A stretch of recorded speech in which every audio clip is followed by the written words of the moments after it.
Proyecto Iceberg, el documental.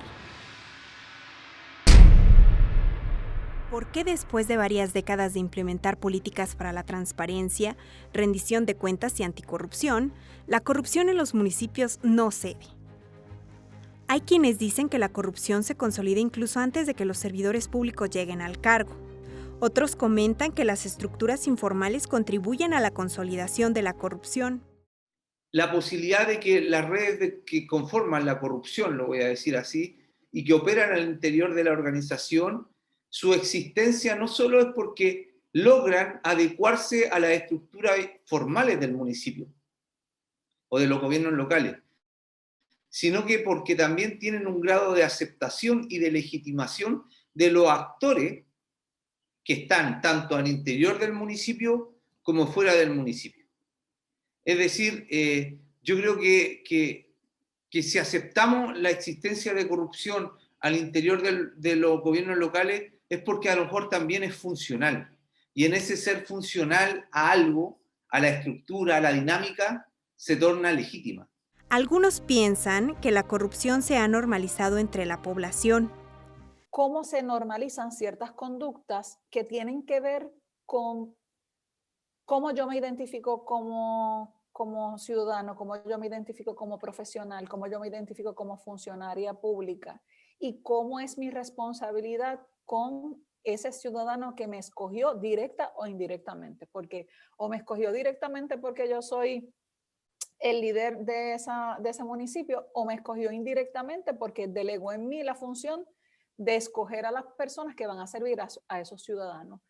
Varios ciudadanos exigen pare la impunidad y se otorgue a la ciudadanía lo que le corresponde. Sí pedimos, las instituciones a veces piden que tengamos o que desarrollemos la cultura de la denuncia.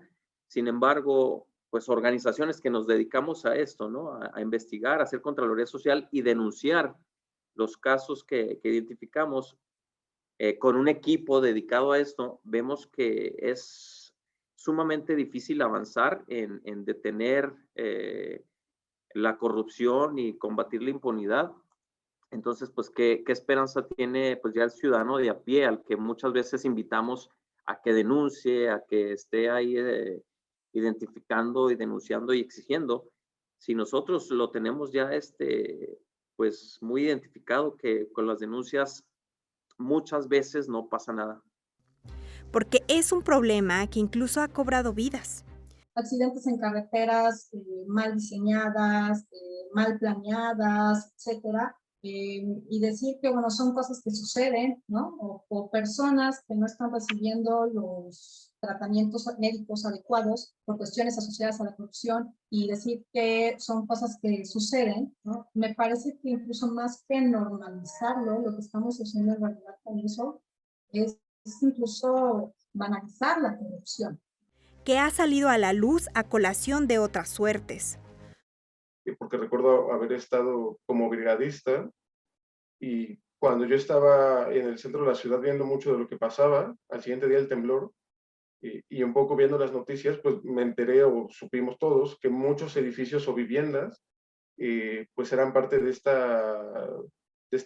esta burbuja inmobiliaria de viviendas mal construidas que terminaron por afectar la vida de las personas, ¿no? Una situación que indigna a la población por el descaro con el que algunos actores asumen que incurren en ella. Siempre uno termina con ahí una serie de intereses particulares de un grupo específico o de un partido político específico, coludidos, por supuesto, siempre con otros actores no gubernamentales, y creo que esto es importante decirlo, y que pues buscan su interés propio y que el interés realmente del beneficio que se supone el gobierno debe buscar para pues las comunidades, pues es lo que menos interesa, ¿no? Que le robé a la presidencia, sí le robé,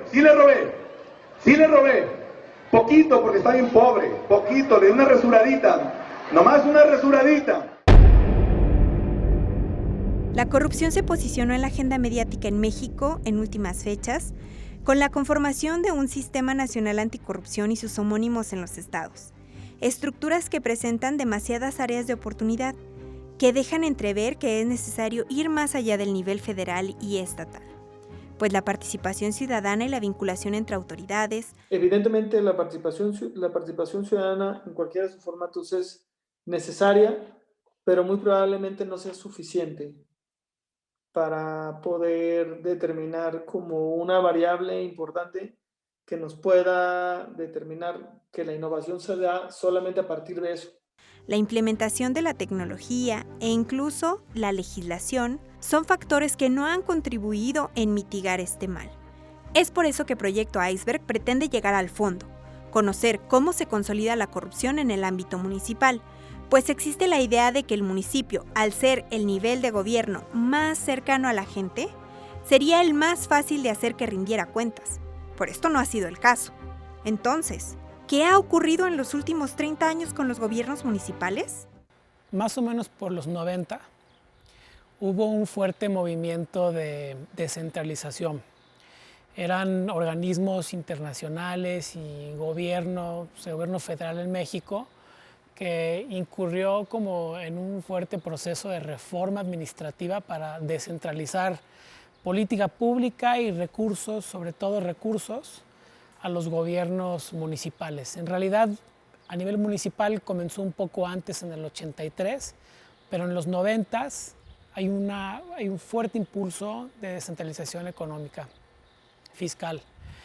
Y la lógica era que en la medida en la que los municipios, ¿no?, eran el poder más cercano a la ciudadanía, también era el nivel de gobierno que podría rendir cuentas a la ciudadanía, o por lo menos que la ciudadanía pudiera hacer que el gobierno local le rindiera cuentas.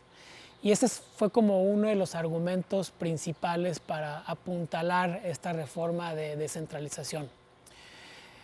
Ya había algunas voces escépticas con respecto a este movimiento, es decir, no todo el mundo estaba convencido que con mayor descentralización se iba a poder combatir la corrupción, por ejemplo, ¿no? Algunos estudios que señalaban que, por el contrario, si teníamos una democracia de baja intensidad a nivel local, mayor descentralización de recursos públicos, pues solamente procuraría, digamos, mayor interés de grupos por capturar al gobierno municipal, y entonces, en lugar de tener mayor rendición de cuentas, tendríamos un gobierno con más dinero, un gobierno municipal con más recursos, también sujeto a intereses locales privados.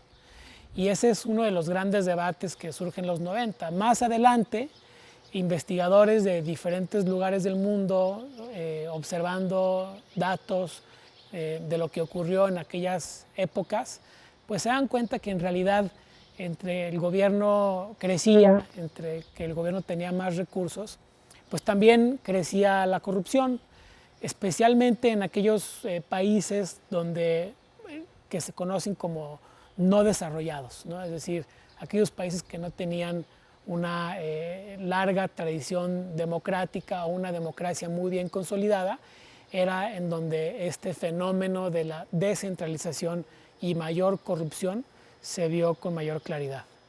La descentralización ha hecho más apetecible a los gobiernos municipales para ser explotados por poderes fácticos existentes, élites, partidos políticos y crimen organizado.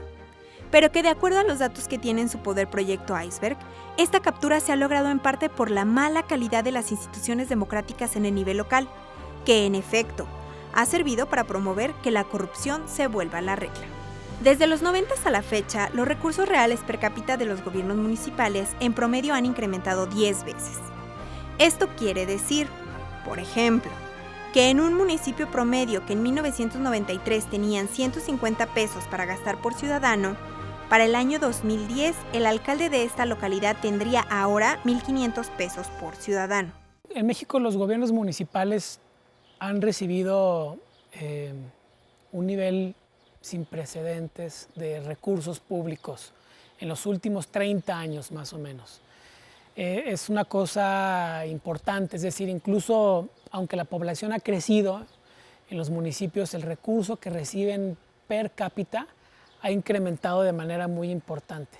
Pero no solamente los recursos, o sea, no solamente el dinero para gastar, sino también de alguna u otra forma ha incrementado las atribuciones que tienen los gobiernos municipales para meterse en diferentes áreas de política pública. El artículo 115 pues es este marco de políticas públicas donde claramente señala, ¿no? Los municipios atienden cosas como agua, residuos sólidos, equipo urbano, desarrollo urbano, participación ciudadana, en fin, es un conjunto muy claro. Y sin embargo, a partir de los 80s y de los 90s, este número de atribuciones ha incrementado y tenemos a los municipios metiéndose en temas de muchos otros tipos, ¿no? La paradoja es precisamente por qué el municipio ha incursionado en abrir su agenda, ampliarla, si de todas formas su capacidad de gobierno no se ha modificado. O sea, son muchas veces las mismas personas, el mismo nivel de profesionalización, es decir, no tenemos una administración pública más sofisticada, mejor entrenada, es la misma que hemos tenido todo este tiempo y sin embargo vemos al municipio ampliándose como si fuera una mini república, ¿no? Y esa es parte de la paradoja. ¿Por qué lo ha hecho el municipio? Hay muchas respuestas, pero entre ellas, quizá una que estamos apuntalando desde el proyecto Iceberg, es que tenemos más recursos, tenemos más atribuciones y al mismo tiempo tenemos como instituciones muy poco democráticas o una democracia de baja intensidad. Y eso es prácticamente algo que le permite al municipio que la corrupción se vuelva la regla. Es casi como una fórmula. Más de dónde agarrar, pero no solamente recursos, no solamente dinero, es también, digamos, más aparato gubernamental, del cual las personas o los presidentes, las autoridades, los políticos disponen para llevar a cabo proyectos que no necesariamente tienen interés público, pero al margen y al cobijo del Estado. ¿Sí me voy a entender? Es decir, necesito como un cuerpo burocrático que me permita llevar a cabo o lograr intereses privados y no necesariamente para el interés público. Por ejemplo, vemos de manera muy frecuente presidentas y presidentes municipales condonando el cobro de agua, ¿no? En algunos lugares. No necesariamente lo hacen por un interés público, sino que tienen bien claro a quiénes tienen que dar ese beneficio para que eso tenga luego un rendimiento o sea redituable electoralmente. Luego también vemos que comienzan a modificar contratos o hacen contratos a modo, ¿no? De tal forma que gane cierto empresario, que gane cierta persona. ¿Por qué? Porque esas personas nos ayudaron en la campaña, entonces es hora de darles algo de regreso. La gente, los empresarios y las empresarias saben este juego, lo conocen muy bien y por eso participan desde las campañas. Ya saben que si le contribuyen a uno o a otro, eventualmente tendrán un trato favorable y muchas veces le contribuyen a más de un partido para ver, es una apuesta, ¿no? Vamos a ver quién gane y quien gane, pues ahí es donde, digamos, tocamos la puerta y solicitamos el favor de regreso. También vemos cómo, por ejemplo, los recursos humanos se utilizan para favorecer a familiares, amigos. El punto es que una vez que las personas toman el poder en el gobierno municipal, lo toman como si fuera propio, como si fuera suyo. Y esa es creo que una de las grandes cosas que tenemos que resolver, dado que el municipio y su cuerpo burocrático pues es un recurso público en sí mismo. Hay dos tipos de impacto, uno que es el pedagógico y es que la gente se acostumbra a interactuar con un gobierno que actúa de forma, digamos, torcida y entonces tiene que actuar el ciudadano de forma torcida para poder lograr tener los servicios que normalmente tendría que tener. Entonces eso se vuelve la regla, este tipo de corrupción se consolida porque ya todo el mundo sabemos tenemos una expectativa de cómo va a funcionar la situación. No va a funcionar, no me van a venir a cortar el árbol si pongo mi solicitud, tengo que hacer algo más, ya lo sé. Esa es la parte, ese es un efecto pedagógico muy importante, que la ciudadanía se acostumbra a relacionarse con ese gobierno y los funcionarios públicos también se acostumbran a que el ciudadano sabe cuál es el juego y eventualmente habrá una expectativa, ¿no?, de mordida o una cosa por el estilo. Ahora, el otro efecto, sobre todo a nivel municipal, tiene que ver con datos que están más o menos bien cuantificados por el INEGI. Cada una, en promedio, cada una de las interacciones que tiene el ciudadano con los municipios, o no cada una, un porcentaje importante de las interacciones que tiene el ciudadano con el municipio implican, por ejemplo, una mordida o un exhorto. Y eso en términos monetarios tiene un costo aproximado de 3.800 pesos. Este dato me parece que fue en el 2019, cuando se reporta quiere decir que fue el 2018.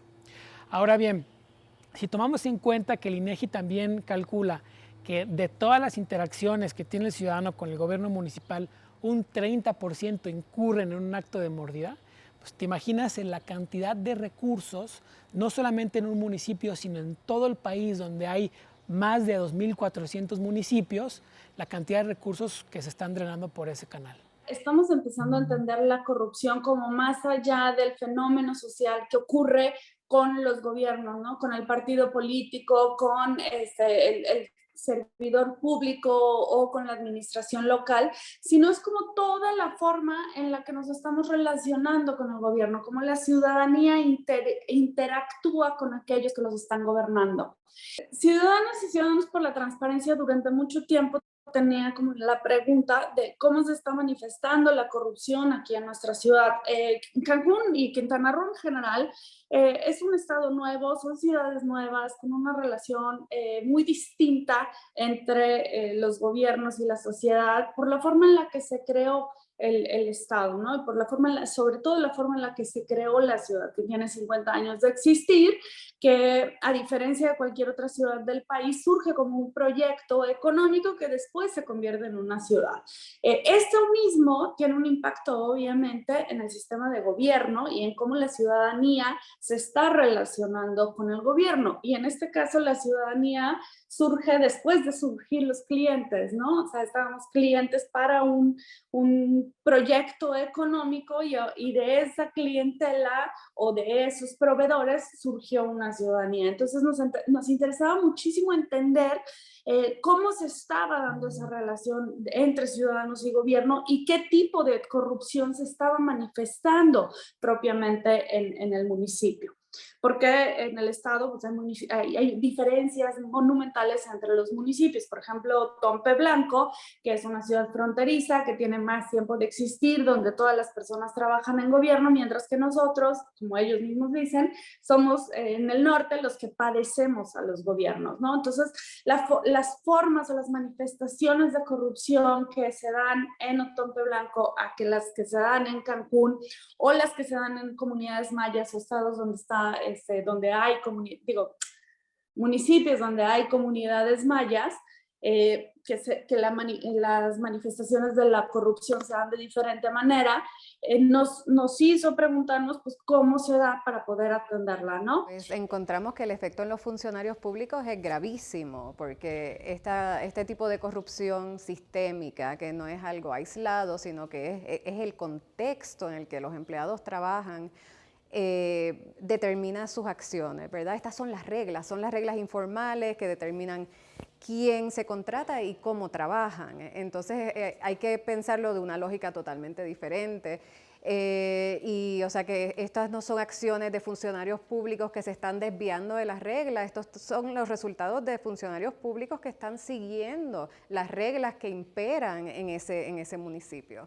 Puede ser de diferentes maneras, ¿verdad? Un ejemplo muy sencillo es que si los burócratas nivel calle, ¿verdad?, los que interactúan con la ciudadanía, ven que hay mucha corrupción en sus mandos altos, pues entonces reproducen la misma conducta.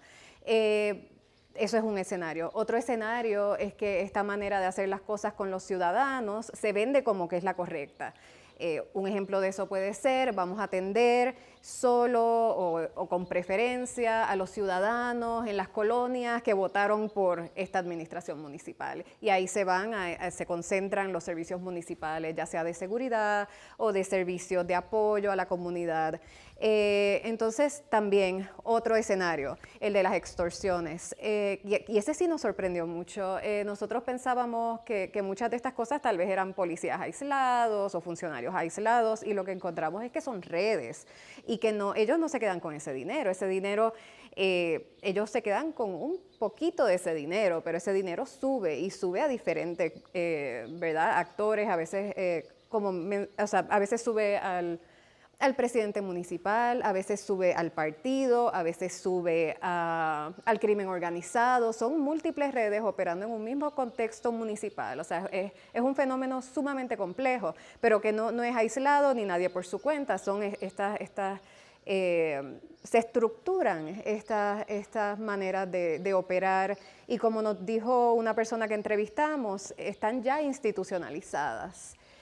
Puede cambiar las personas, pueden cambiar los empleados y las prácticas continúan siendo las mismas.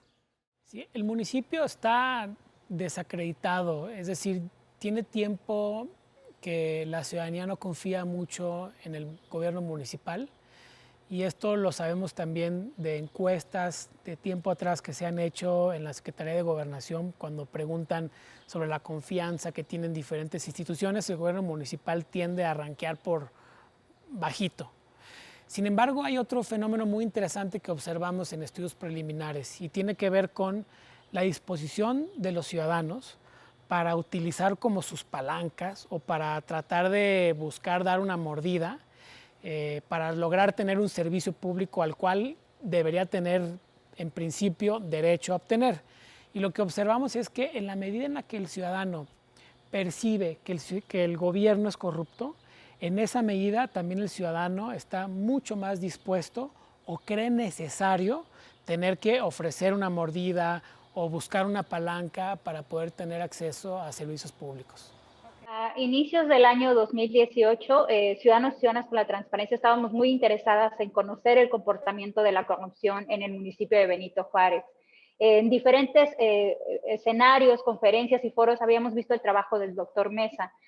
Por lo tanto, nos contactamos con él y con su equipo y empezamos a idear el índice municipal anticorrupción de Benito Juárez. Tiempo después de trabajar todo el tema de gabinete, vinieron a Cancún y se entrevistaron con la ciudadanía y realizaron encuestas masivas a ciudadanos y ciudadanas de Cancún para conocer su percepción sobre la corrupción, y también entrevistaron a servidores públicos del municipio de Benito Juárez. El ejercicio fue muy interesante, tuvimos unos buenos resultados a nivel municipal y esto nos permitió acercarnos al comportamiento de la corrupción en Benito Juárez. Creo que la investigación que se analizó de la mano con el CIDE nos permitió tener dos miradas y contrastar estas dos miradas, ¿no? La mirada del servidor público y la mirada de la ciudadanía. Existen, si bien, estas estadísticas a nivel nacional sobre la percepción de la corrupción, sin embargo, esta fue la primera vez que se hizo un ejercicio desde lo local. El número de encuestas que se analizaron tuvo una representación muy interesante y permitió identificar sobre todo temas de contrapesos, temas de normalización sobre todo de actos de corrupción con las y los ciudadanos, y trataba de dar detalles mucho más específicos sobre el comportamiento de la corrupción más allá de la percepción general. Creo que esa es la gran diferencia de este ejercicio a los que existen a nivel nacional. Sobre todo en este ejercicio es una de las cosas a resaltar, ¿no? Si bien existe todo este tema de las encuestas, las entrevistas a profundidad con actores, exfuncionarios públicos, funcionarios públicos y con algunos ciudadanos y ciudadanas claves es lo que permite tener el detalle de profundidad de los resultados, ¿no? Creo que la metodología y sobre todo el nivel de investigación de los investigadores e investigadoras que participaron en el ejercicio fue de las cosas más destacadas. Sí, la corrupción es un fenómeno bien complejo, ¿no? Que tiene muchas aristas, tiene orígenes institucionales, culturales, de muchos tipos. Y nosotros lo que hacemos, o la contribución del equipo de trabajo en el que yo participo, estudiamos el ángulo psicológico de la corrupción.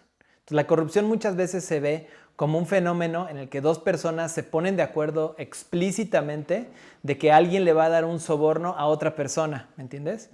Y la corrupción no siempre sucede así. En los países del tercer mundo, sobre todo, y en los contextos en los que vivimos, todos sabemos que muchas veces los actos de corrupción involucran disfrazar los actos de una cosa que a lo mejor no son. Écheme la mano, hágame el favor, ¿no? Usted no está haciendo algo malo, esto en realidad va a ayudar a alguien, ¿sí? Entonces lo que a nosotros nos interesa es ver esa interacción entre esos dos factores Y pues lo que hicimos es un experimento, por ejemplo, uno de nuestros estudios es un experimento en donde fuimos con funcionarios públicos y entonces les mostramos diferentes actos que son explícitamente corrupción, que son explícitamente ilegales, solo que en algunos de ellos venían estas justificaciones, ¿no? Como por ejemplo el tipo Robin Hood, la justificación tipo Robin Hood, como que pues sí, es un acto ilegal, vas a violar la ley, pero van a ser beneficiados a personas pobres o personas que normalmente son excluidas. Y encontramos que eso hace que la gente, los funcionarios públicos, dejen de percibir la corrupción como un acto de corrupción. Entonces, finalmente, estas justificaciones, estos lo que llamamos encuadres, ¿sí?, hacen que la corrupción se deje de percibir como un acto inmoral o corrupto y se vuelva el pan de cada día de la función pública y de muchos ambientes, y que finalmente pues se cristalice la corrupción y se consolide, de forma que al final de cuentas pues ya ni siquiera nos damos cuenta que ocurre. Por un lado, las cosas se disfrazan, pero por el otro, las mismas redes crean lenguajes que permiten disasociar cognitivamente, es decir, representarlas con una imagen diferente a lo que realmente es. Es una forma sutil de engaño que permite a las personas justificar sus actos.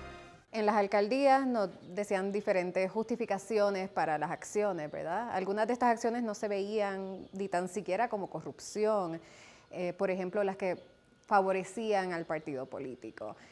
Ahí la justificación era una de por el partido, no podemos perder al municipio, y decían, hacemos barbaridades, ¿verdad? Pero no es corrupción, porque es para el partido, no es para nosotros. Y es así como se concluyó que las estadísticas, opiniones y aproximaciones existentes a la corrupción son solo la punta del iceberg. Pues desde hace varias décadas se han implementado mecanismos que buscan abonar a la transparencia, la rendición de cuentas, incluso mecanizar los diversos trámites municipales. Pero esto no parece detener la corrupción y en algunos casos solo la legaliza, porque son ellos mismos quienes realizan las leyes. Yo creo que también tiene mucho que ver con la legislación. La legislación aplicable en la materia, pues está también en manos de estos mismos grupos políticos. Estos grupos políticos que no solamente gobiernan en los municipios, sino que también estos grupos políticos están presentes y con mucho poder en la definición de las políticas públicas que pudieran atender, resolver. Desde mi punto de vista se consolida porque una de las características de la consolidación de la corrupción es esta red, ¿no?, de corrupción. Y la segunda, esa es para mí la más importante, la segunda más importante desde mi punto de vista es la opacidad. Si tú juntas red y opacidad, lo que produce esta unión, pues desde mi punto de vista es un pacto de impunidad. ¿Dónde se crea este pacto de impunidad? ¿Dónde específicamente se puede crear este pacto de impunidad? En la entrega-recepción. Porque los mecanismos de transparencia aún siguen siendo complejos y fallidos, porque quienes buscan ser un contrapeso la están viendo difícil. No hay manera de combatirla desde los municipios. Por eso para mí me parece que es la variable más importante, sin desconocer que puede haber 5 o 6 que estén jugando muy paralelamente y de manera subsidiaria. Y porque ya llegó el momento de quitarle lo moral a un problema social. Ciertos instrumentos que necesitamos transparencia, una página web, un código de ética para los funcionarios públicos. O sea, ver la corrupción como si fuera un problema administrativo te lleva a cierto tipo de políticas públicas que en México y en muchos lados del mundo las hemos implementado. Y sin embargo, hemos fallado en detener la corrupción. Lo que pasa es que necesitamos dar un par de pasos atrás y dejar de ver la corrupción como un fenómeno puramente administrativo y tratar de entender las partes políticas que están detrás de por qué las administraciones se corrompen. Y estas otras preguntas que no se respondían anteriormente, pues pasan por otros lugares. Ya no solamente es el fenómeno de la corrupción, sino por qué la corrupción se vuelve la regla, por qué se consolida y cómo se consolida. Entonces, de esa forma es que concluimos, al final de cuentas, que todas estas cosas de corrupción, percepción, experiencia, el trámite, la mordida, eso es decimos la punta del iceberg, ¿no? Está algo abajo de eso que lo está sosteniendo. Es todo un sistema que está configurado de tal forma que observamos una cosa, la tratamos de atacar, pero esa cosa se mantiene vigente. Quitamos la punta del iceberg y otra parte emerge y seguimos teniendo corrupción una y otra vez, independientemente del número de políticas públicas que pongamos al respecto. Proyecto Iceberg reúne un grupo de investigadores interdisciplinarios para estudiar cómo se consolida la corrupción en diversas localidades del mundo y difundir todos los hallazgos a través de su página web y redes sociales. Pretende sumar a más voluntarios contra la corrupción e inspirar a algunos futuros agentes de cambio. Yo creo que si comenzamos a atender esos servicios que prestan los municipios, pues cambiaría mucho nuestra calidad de vida, ¿no? O sea, al final del día, nosotros nos sentimos ciudadanos y parte de la sociedad. Que la corrupción no se va a acabar desde la lucha de una única trinchera. O sea, la academia sí aporta mucho y tal vez la cooperación internacional aporta otro tanto y los gobiernos federales, locales y municipales otro tanto y la sociedad civil otro tanto. O sea, mientras que no estén funcionando todos estos engranajes al mismo tiempo y de ser posible en el mismo sentido, la corrupción va a permanecer en los niveles altísimos que observamos y que no observamos. Que han llevado a cabo estos países en sus diferentes ciudades, qué medidas han adoptado y que les han funcionado a ellos, ¿no? ¿Cuáles de ellas podríamos nosotros utilizar? Y por supuesto, ¿por qué no? ¿Cuáles de las medidas que nosotros pudiésemos concluir como parte de un estudio pudieran ser compartidas con el mundo? Porque al final ahora somos ciudadanos del mundo y de eso se trata, no de compartir la información,